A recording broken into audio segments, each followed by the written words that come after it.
प्रदेश में कोरोना के बढ़ते मामलों के मद्देनजर राज्य सरकार ने स्कूल, कॉलेजों और आंगनबाड़ी केंद्रों को फिर से बंद करने का लिया फैसला।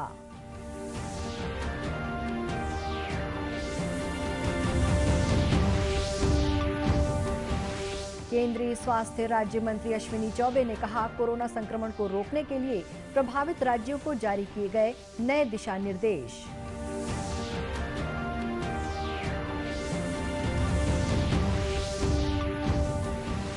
किसान न्याय योजना की चौथी किश्त के रूप में प्रदेश के 18.5 लाख किसानों के खाते में जमा किए गए 1104 करोड़ रुपए।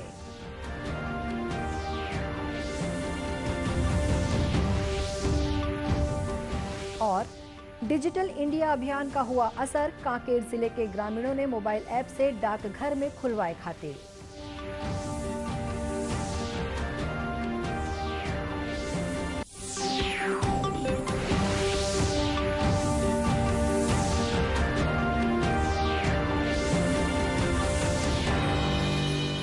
नमस्कार, आप देख रहे हैं दूरदर्शन समाचार। मैं हूं शुभ्रा भट्टाचार्य। अब समाचार विस्तार से। प्रदेश में पिछले एक हफ्ते से कोरोना संक्रमण के बढ़ते मामलों को देखते हुए राज्य सरकार ने स्कूल, कॉलेजों और आंगनबाड़ी केंद्रों को फिर से बंद करने का निर्णय लिया है। मुख्यमंत्री भूपेश बघेल की अध्यक्षता में आज उनके निवास कार्यालय में हुई समीक्षा बैठक में ये निर्णय लिया गया। बैठक के बाद प्रदेश के कृषि मंत्री रविंद्र चौबे ने मीडिया को बताया कि यदि आवश्यकता हुई तो ऑनलाइन कक्षाएं लगाई जाएंगी। इसके अलावा परीक्षाएं भी ऑनलाइन होंगी। श्री चौबे ने कहा कि होली के त्योहार के लिए भी जल्द ही दिशा निर्देश जारी किए जाएंगे।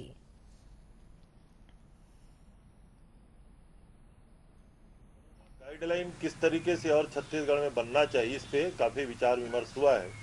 दो तीन प्रमुख बातें आज निर्देश जारी हुए हैं। आंगनबाड़ी से लेकर स्कूल, कॉलेज, कोई भी जो थोड़ा भी अगर खुल रहे हैं तब कहीं संचालित नहीं होगा, बंद किए जाएंगे। कहीं भी अगर क्लासेस आवश्यक हुआ तो ऑनलाइन ही किया जाएगा। एग्जामिनेशन भी ऑनलाइन करने के बारे में ही विचार हुआ है। और कोरोना गाइडलाइन के होली के संदर्भ और संक्रमण के बढ़ते हुए प्रभाव को देखते हुए माननीय मुख्यमंत्री जी ने चीफ सेक्रेटरी की अध्यक्षता में अफसरानों की एक बैठक करके, क्योंकि विभिन्न जिलों से ये कोरोना के जो संक्रमण का जो प्रतिशत बढ़ने वाला प्रतिशत है उसको मंगा करके समीक्षा करने की बात कही है, ताकि होली के पहले इस संदर्भ में पूरा दिशा निर्देश जारी हो जाए। श्री चौबे ने बताया कि मुख्य सचिव की अध्यक्षता में एक समिति बनाई गई है। ये समिति आगामी दिनों में होने वाली शादियों और अन्य सार्वजनिक कार्यक्रमों सहित मृत्यु उपरांत होने वाले अंतिम संस्कार तथा श्राद्ध कर्मों के संबंध में विस्तृत दिशा निर्देश जारी करेगी। केंद्रीय स्वास्थ्य राज्य मंत्री अश्विनी कुमार चौबे ने कहा कि कोरोना के बढ़ते मामलों को देखते हुए बचाव के उपायों का कड़ाई से पालन किया जाना चाहिए। अपने छत्तीसगढ़ प्रवास के दौरान रायपुर में पत्रकारों से चर्चा करते हुए केंद्रीय मंत्री ने कहा कि केंद्र सरकार ने कोरोना के बढ़ते मामलों के मद्देनजर प्रभावित राज्यों को नए सिरे से निर्देश जारी किए हैं। उन्होंने कहा कि कोरोना संक्रमण को रोकने के लिए इन निर्देशों का अनिवार्य रूप से पालन किया जाए। आपस का सुझाव है और बैठकों में इस प्रकार की बातें भी आती रहती हैं। पिछली बैठकों में मुख्यमंत्रीगण के साथ प्रधानमंत्री जी का भी उनका सुझाव लेते हैं, मार्गदर्शन भी होते रहता है। तो मुझे लगता है कि ये इसके लिए कोई स्पेशल गाइडलाइन राज्यों को करने की आवश्यकता अभी महसूस है। पहले से भी है गाइडलाइन कि हम मजदूरों के पलायन को रोकें, ये तो सरकार की नीति है और हर राज्य सरकार चाहती है कि हमारे राज्य का विकास हो, तो मजदूरों का पलायन बंद होना चाहिए। होली के आगामी त्योहार को देखते हुए केंद्रीय मंत्री ने कहा कि त्योहार मनाते समय भी सभी लोगों को कोरोना से बचाव का ध्यान रखना होगा। साथ ही प्रवासी मजदूरों के लिए भी सभी राज्यों को आवश्यक इंतजाम करने होंगे। सरकार से मिलकर के उनके सुख दुख में हम सहभागी हैं और हर लोग हम पूरी तरह से कहीं किसी बिना भेदभाव का हमने सभी राज्यों के साथ जो संघीय ढांचा को प्रधानमंत्री नरेंद्र भाई मोदी जी के नेतृत्व में आपने देखा कि अनेकों बार, दर्जनों बार विभिन्न मतलब मुख्यमंत्रियों के साथ भी अनेकों बार बैठक हो चुकी और कोविड के लिए, वैक्सीन के लिए उनसे परामर्श करके, सलाह विचार करके सबका साथ सबका विकास, सबका, हम जो कहते हैं कि सबका साथ सबका विकास और सबका विश्वास कायम करके। इससे पहले केंद्रीय मंत्री ने रायपुर के एम्स अस्पताल में आधुनिक ऑपरेशन थिएटर और सिटी स्कैन मशीन का लोकार्पण किया। उन्होंने एम्स के डायरेक्टर डॉक्टर नितिन नागरकर और अन्य चिकित्सकों के साथ अस्पताल की व्यवस्था के संबंध में चर्चा भी की। आज विश्व वानिकी दिवस है। इस अवसर पर देश भर में वन और पर्यावरण के संरक्षण को लेकर विभिन्न कार्यक्रमों का आयोजन किया जा रहा है। केंद्रीय वन और पर्यावरण मंत्री प्रकाश जावड़ेकर ने बंगलुरु में कार्यक्रम में कहा कि देश में वनों के संरक्षण के लिए सभी को एकजुट होकर प्रयास करने की आवश्यकता है। I always welcome all people initiatives because this is the way. If we unite together to save, harvest and recycle and reuse the water, we will be saving the country. इस बीच प्रदेश में भी वानिकी दिवस पर आज विविध कार्यक्रम हुए। इसी कड़ी में दुर्ग जिले में भिलाई के तालपुर स्थित जैव विविधता उद्यान में पौधारोपण किया गया। जिले के वन मंडल अधिकारी धम्मशील गणवीर ने बताया कि इस कार्यक्रम में स्थानीय लोगों ने बढ़ चढ़कर हिस्सा लिया।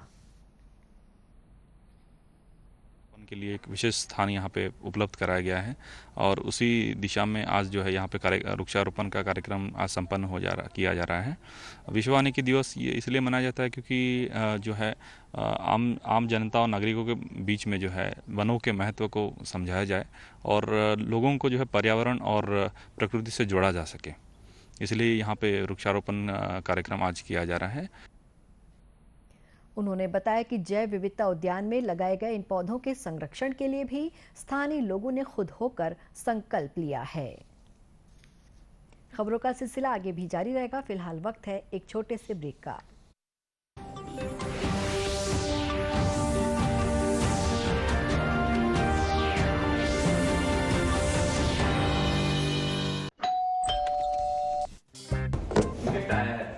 अरे वाह, लेजेंड की बैट, इससे तो मैं खेलूंगा।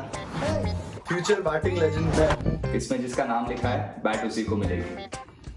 अरे यार, देखा, अगर इस पे मेरा नाम नहीं लिखा होता तो कितनी दिक्कत हो जाती। इसलिए आरबीआई कहता है बैंक अकाउंट हो या बैंक लॉकर, उसमें नॉमिनी का नाम जरूर दर्ज करें ताकि आपकी जमा पूंजी उसी को मिले जिसे आपने नामित किया है। आरबीआई कहता है जानकार बनिए, सतर्क रहिए।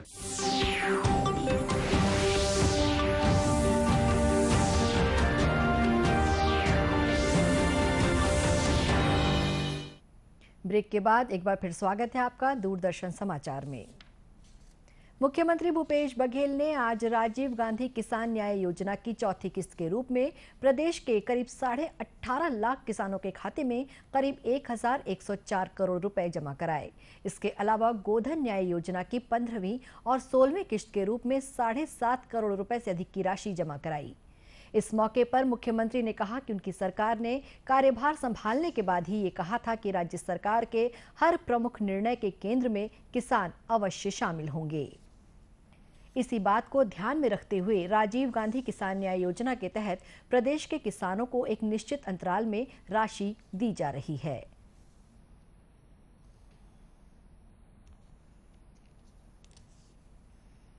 जब सरकार में आए थे तो हमने कहा था कि हमारे हर निर्णय, हर योजना के केंद्र में होंगे छत्तीसगढ़ के किसान।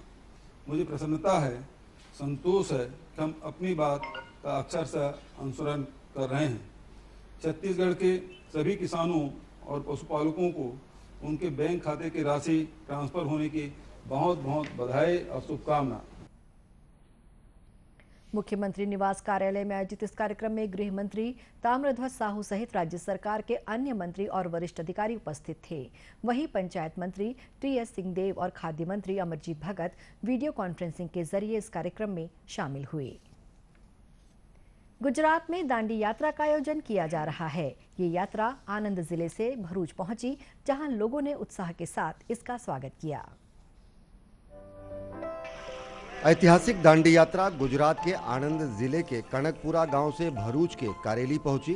दांडी यात्रा ने जब भरूच जिले में जंबूसर तालुका के कारेली गांव में प्रवेश किया, वहां 81 यात्रियों का भव्य स्वागत किया गया जो दांडी यात्रा में शामिल हुए हैं। हमें इधर डांडी मार्च में आके बहुत ही अच्छा लग रहा है, नया नया एक्सपीरियंस मिल रहा है और आप लोग जो हर गांव में जाते हैं तो स्वागत कर रहा है, उससे तो बहुत ही अच्छा लग रहा है। बड़ोदरा से भरूच जिले में प्रवेश करने के बाद दांडी यात्रियों का प्रशासन के उच्च अधिकारियों और पदाधिकारियों द्वारा भव्य स्वागत किया गया, जो भरूच जिले के जंबूसर तालुका के कारेली गांव से एक नाव में महिसागर नदी पार करके आए थे। हम ये दांडी यात्रा में 12 मार्च को नरेंद्र मोदी जी अपने देश के पंतप्रधान, इन्होंने हरी झंडी बता के हमारा दांडी यात्रियों का प्रस्थान किया। हमें यह यात्रा में बहुत ही अच्छा, सब जगह पे जो सपोर्ट, पब्लिक सपोर्ट जो मिल रहा है बहुत ही बढ़िया मिल रहा है। कारेली गांव में भरूच के प्रशासनिक अधिकारियों और राजनीतिक दलों के नेताओं ने दांडी यात्रा का स्वागत किया। इस अवसर पर जंबूसर तालुका के भारतीय जनता पार्टी के पदाधिकारी और कार्यकर्ता भी बड़ी संख्या में मौजूद रहे और उन्होंने दांडी यात्रा में शामिल यात्रियों का उत्साह बढ़ाया।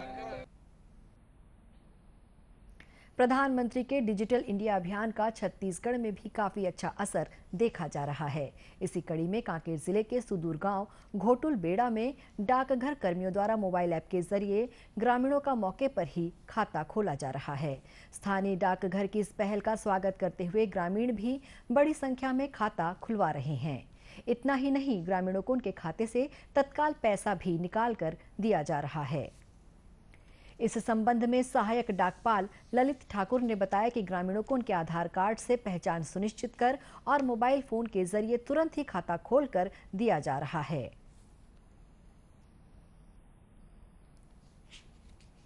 लोग अभी क्या है, आईपीबीपी इंडियन पोस्टल बैंक का काम कर रहे हैं काम, जिससे हम पब्लिक को इसकी जो योजनाएं हैं उसके बारे में अवगत करा रहे हैं और पब्लिक भी यानी बढ़ चढ़ कर हिस्सा ले रही है। उसमें क्या है, 100 रुपये से खाता खोलते हैं और उनको कार्ड भी देते हैं, जिससे पब्लिक को यानी जो योजनाएं हैं उसके बारे में जो हम बता रहे हैं, पब्लिक भी बढ़ चढ़ कर हिस्सा ले रही है। और आज हमने खाता भी खोला है और बढ़िया कार्ड ले करके लोग खुशी खुशी घर भी जाते हैं। वहीं गांव के एक निवासी राजेंद्र यादव ने बताया कि मोबाइल ऐप के जरिए खाता खुल जाने से अब उन्हें पैसे निकालने के लिए डाकघर तक जाने की जरूरत नहीं है। उन्होंने डिजिटल इंडिया के इस प्रयोग को बहुत मददगार बताया। पोस्ट ऑफिस के द्वारा गांव-गांव में जाकर खाता खोला जा रहा है। बहुत ही खाता आसानी से खुल जा रहा है। इसमें टीवी रिचार्ज भी आसानी से हो रहा है, मोबाइल रिचार्ज भी। खाता बहुत ही अच्छा है। डाकघर की इस नई सुविधा का लाभ लेकर अन्य पड़ोसी गांव के लोग भी खाता खुलवाने के लिए उत्सुक हो रहे हैं। बच्चों में कुपोषण दूर करने के उद्देश्य से इन दिनों प्रदेश भर में पोषण पखवाड़ा मनाया जा रहा है। इसी कड़ी में दुर्ग जिले में भी महिला एवं बाल विकास विभाग द्वारा सुपोषण शिविर और अन्य जागरूकता कार्यक्रम आयोजित किए गए हैं। जिले के सभी आंगनबाड़ी केंद्रों में गर्भवती महिलाओं और नवजात शिशुओं को सुपोषण आहार दिए जा रहे हैं। वहीं सुपोषण रथ के माध्यम से गांव-गांव में लोगों को कुपोषण के प्रति जागरूक किया जा रहा है। इस सुपोषण रथ को प्रदेश के गृह मंत्री ताम्रध्वज साहू ने झंडी दिखाकर रवाना किया। उन्होंने आंगनबाड़ी केंद्रों में पहुंचकर प्रतीक के रूप में गर्भवती महिलाओं और बच्चों को पोषण आहार भी प्रदान किए। इस मौके पर श्री साहू ने कहा कि प्रदेश में कुपोषण को दूर करने के लिए समय समय पर अभियान चलाए जाते हैं। ये कार्यक्रम भी उसी का हिस्सा है।